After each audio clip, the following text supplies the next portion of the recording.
Halo teman-teman, kembali lagi dengan saya Husnul Hatimah dari program studi perpajakan. Kali ini saya akan menjelaskan bagaimanakah cara menjurnal dalam materi pelajaran akuntansi perpajakan. Yuk kita simak sama-sama. Cara menjurnal yang berkaitan dengan PPN yang pertama itu ada pembelian barang yang PPN-nya dapat dikreditkan. Yang kedua itu pembelian aktiva tetap yang dapat dikreditkan. Pembelian dengan potongan itu nomor 3. Nah, nomor 4 pengembalian pembelian. 5 penjualan dan yang terakhir itu pengembalian penjualan. Langsung saja kita yang pertama, pembelian barang yang PPN-nya dapat dikreditkan. Mari kita lihat jurnalnya. Transaksinya itu pada tanggal 1 November PT ABC melakukan pembelian BKP berupa bahan baku seharga 2 juta. Nah, ditambah PPN 10% sebesar 200.000. Atas transaksi tersebut, maka jurnal PPN masukan yang dicatat oleh perusahaan itu adalah sebagai berikut. Pembelian debit 2 juta, PPN masukan 200.000, 2 juta dikali 10%, dan pada kas kredit 2.200.000 rupiah. Selanjutnya itu pembelian aktiva tetap yang dapat dikreditkan, di mana di sini saya tidak cantumkan transaksinya, saya hanya mencantumkan jurnalnya saja.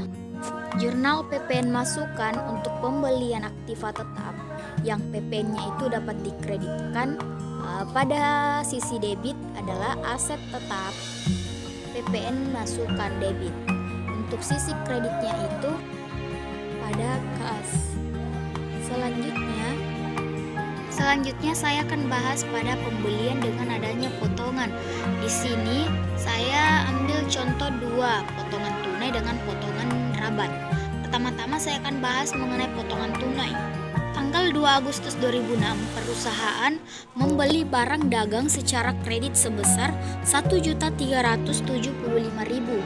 Dengan itu adanya syarat 2/10 N/30 dengan metode FOB Shipping Point.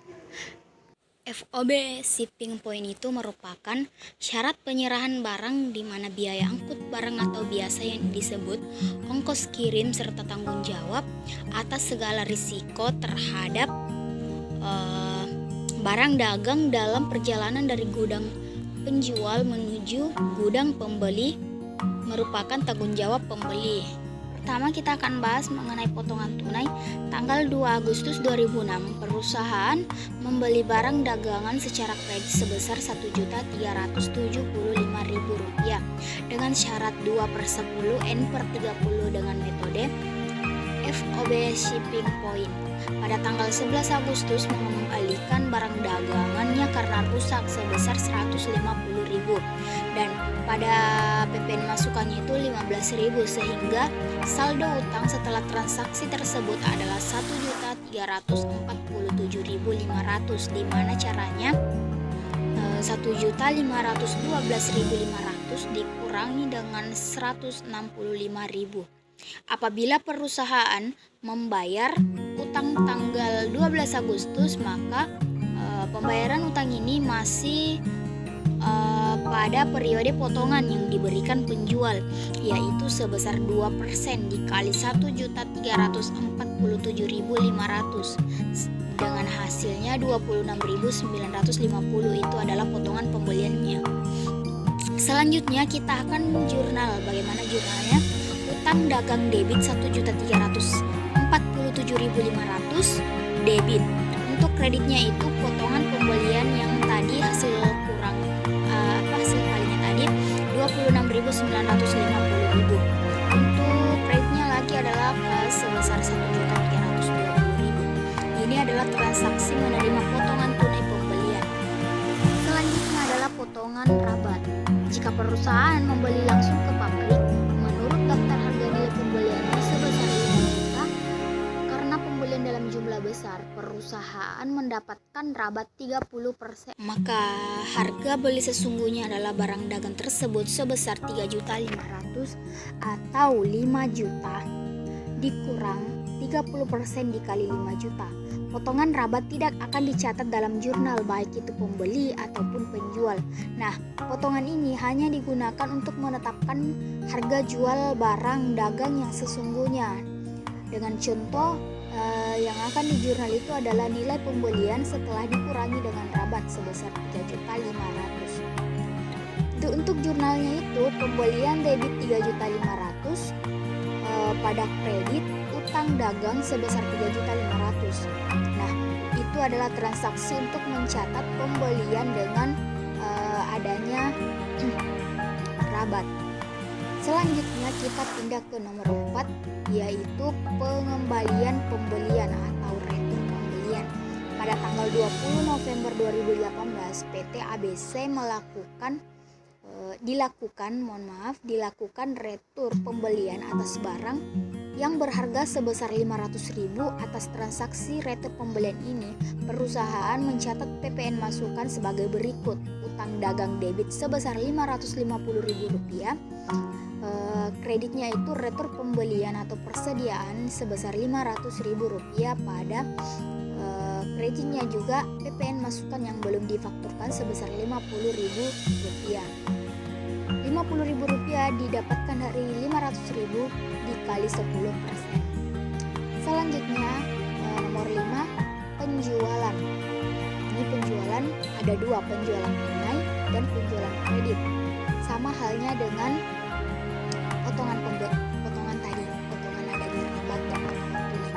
Pertama-tama, penjualan tunai apabila penjualan barang atau jasa dilakukan secara tunai, misalnya nilai barangnya itu sebesar 3.500.000 ditambah dengan PPN 10%, maka hasilnya itu 350.000.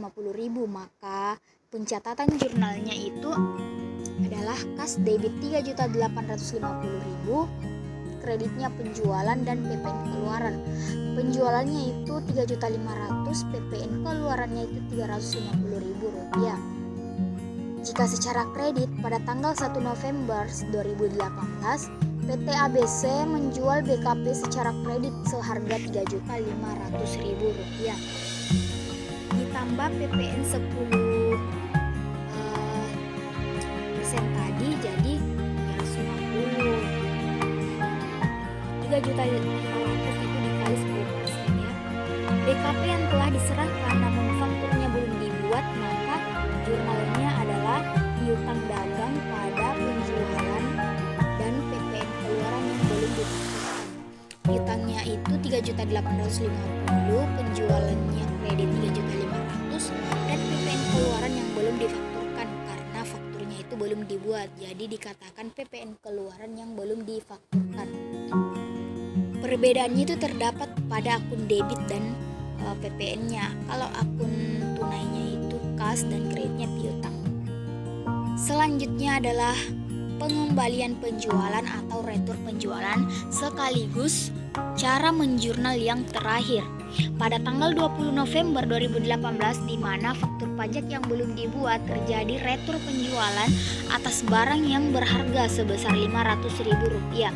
Atas transaksi retur penjualan ini, perusahaan mencatat jurnal PPN-nya, di mana akun debitnya adalah retur penjualan Rp500.000, PPN keluaran yang belum difakturkan karena faktur pajaknya belum dibuat sebesar Rp50.000. Rp50.000-nya didapat dari Rp500.000 dikali dengan PPN-nya sebesar 10%. Untuk akun kreditnya itu piutang dagang sebesar Rp550.000. Cukup sekian materi yang bisa saya jelaskan, kurang dan lebihnya mohon dimaafkan karena saya juga masih dalam proses belajar.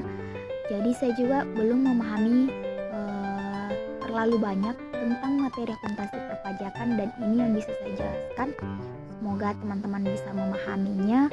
Dan ingat pesan ibu, jangan lupa memakai masker, menjaga jarak dan mencuci tangan. Jangan keluar jika tidak penting-penting banget. Oke, jangan lupa like, comment, share, and subscribe. Love you, stay safe ya.